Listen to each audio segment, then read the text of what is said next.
Outre les habitudes ou grâces ponctuelles, gratuites, qui sont accordées à certaines âmes, comme cela a été évoqué hier, nous disons qu'il y a des personnes parfaites, ou du moins qui font des progrès dans la perfection, et qui reçoivent très ordinairement des illustrations et des connaissances sur les réalités présentes ou absentes.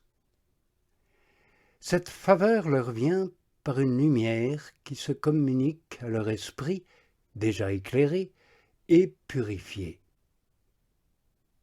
Nous pouvons bien appliquer ici cette parole des Proverbes, comme on voit se refléter dans l'eau le visage et la forme de ceux qui s'y regardent, ainsi le cœur de l'homme se montre à celui qui est prudent.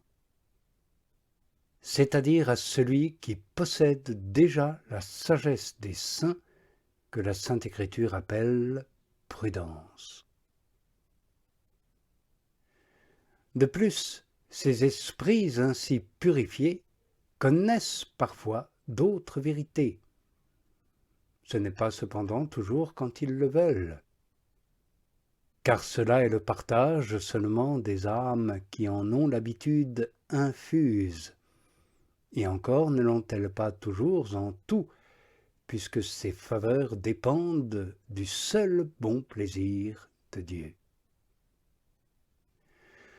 Néanmoins, nous devons savoir que ceux dont l'esprit est complètement purifié peuvent, les uns plus que les autres, mais avec la plus grande facilité et comme naturellement, connaître ce qu'il y a dans le cœur ou les pensées intimes, les inclinations et les qualités des autres.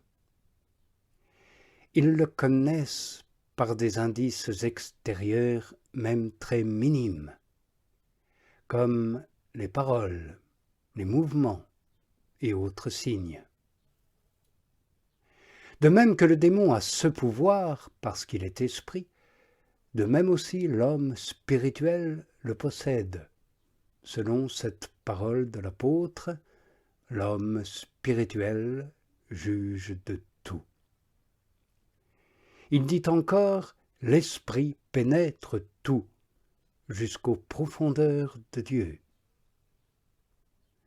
Sans doute les personnes spirituelles ne peuvent pas naturellement connaître les pensées ni le fond des cœurs, mais aidées de la lumière surnaturelle, elles peuvent le découvrir par les indices extérieurs. Elles peuvent, il est vrai, se tromper, souvent, en suivant ces indices. Mais ordinairement, elles sont dans le vrai. Toutefois, il ne faut pas se fier à ce moyen de connaissance, car le démon s'y insinue d'une manière spéciale et avec beaucoup de subtilité, comme nous le dirons bientôt. Voilà pourquoi on doit renoncer à ces connaissances et illustrations. Quant aux faits et aux événements qui se passent parmi les hommes, le spirituel peut aussi en avoir connaissance, alors même qu'il serait éloigné. Nous en avons un exemple dans les Saintes Écritures. Géasi, serviteur d'Élisée, voulait lui cacher l'argent qu'il avait reçu de Naaman, le Syrien. Mais Élisée lui dit, « Est-ce que par hasard mon cœur n'était pas présent quand Naaman revint de son char à ta rencontre ?» Oui, cela se passait spirituellement. Le prophète avait tout vu en esprit, comme s'il avait été présent de corps. Nous en avons, dans le même livre, un autre exemple du même prophète. Élisée savait tout ce que le roi de Syrie traitait dans le secret avec ses princes, et il le révélait au roi d'Israël. Aussi les conseils du roi de Syrie demeuraient sans effet. Et voyant que tout se savait, il dit à ses conseillers, « Pourquoi ne m'avez-vous pas révélé quel est celui d'entre vous qui me trahit près du roi d'Israël? Et alors un de ses serviteurs répondit, non, Seigneur, mon roi, il n'en est pas ainsi. C'est le prophète Élisée qui est en Israël et qui découvre au roi tout ce que tu dis dans le secret de ton conseil. Ce double mode de connaissance des choses est encore, comme les autres, communiqué à l'âme passivement, sans le moindre concours de sa part. Il arrive en effet que l'âme, étant parfois fort loin de penser de cette sorte, et à une grande distance, reçoit la connaissance profonde de ce qu'elle entend ou de ce qu'elle lit et le comprend beaucoup mieux que par le son des paroles. Quelquefois même, elle ne comprend pas ces paroles, comme par exemple si elles sont en latin et qu'elle l'ignore. Et malgré cela, elle en a une parfaite intelligence. À présent, si je parlais des artifices que le démon peut employer et emploie réellement dans ces sortes de connaissances et de communications, il y aurait beaucoup à dire, car ils sont très nombreux et très subtils.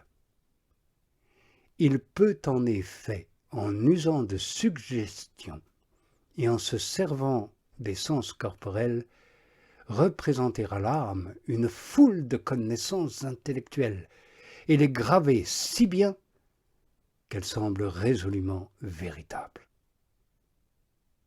Et si l'âme n'est pas humble et défiante d'elle-même, le démon lui fera croire certainement 1000 mensonges. Les suggestions, en effet, sont parfois très fortes, surtout quand l'âme participe encore à la faiblesse des sens et leur accorde crédit. Le démon y grave les connaissances avec tant de force, de persuasion et de poids que l'âme a besoin alors de beaucoup de prière et d'énergie pour les repousser.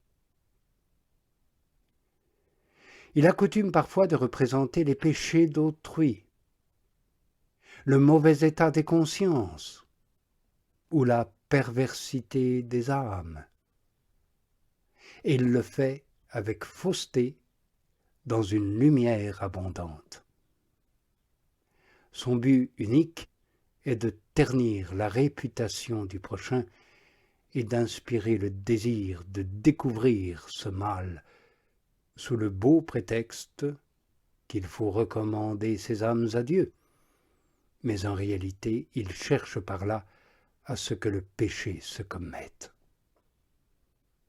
Sans doute Dieu représente quelquefois à de saintes âmes les nécessités du prochain, pour qu'on prie pour lui ou qu'on y porte remède.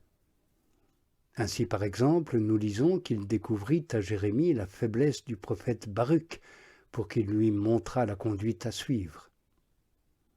Mais très souvent, c'est le démon qui, contre toute vérité, manifeste les défauts du prochain.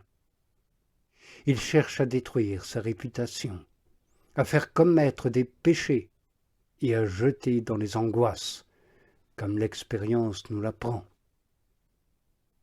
Et d'autres fois, il donne un tel grand poids à d'autres connaissances et il en inspire une telle conviction que sans la prière fervente et continuelle, l'âme y donnerait tout son assentiment.